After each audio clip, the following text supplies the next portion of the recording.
gali si Alray Filarca, ang tribe manager sang Tribu Lapus Norte o Barangay Lapus Norte.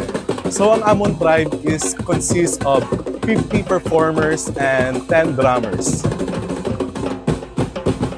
So, kay first time gid sang Tribu Lapus Norte nga mag-join sa Inugyaw sang baryo.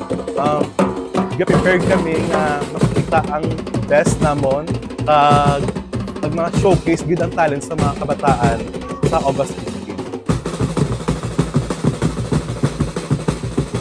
15. Ako gali si Manuel kag siya gali si Arben de la Cruz.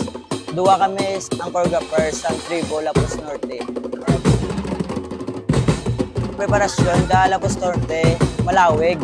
Kag nagapreparar gid sa Plabuton nga August 15 kag mabato gid sa Lapus Norte sa performance.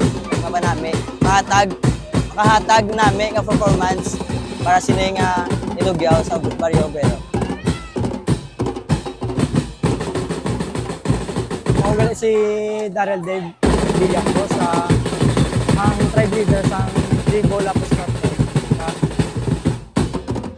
First time gali namon mag-join sa among nga contest ka-expect kami nga magdalaman lang sa top kay para gid ang amon nga dedikasyon kag mga efforts namon kay biskan ga ulan ga practice gid kami.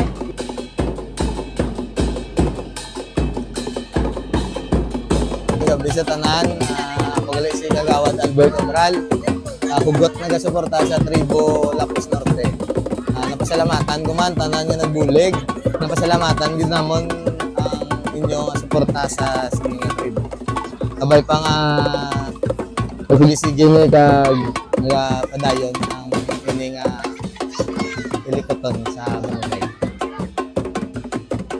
Siyempre sa weather nga natabo ng mga bagyo nga kapasulod pa.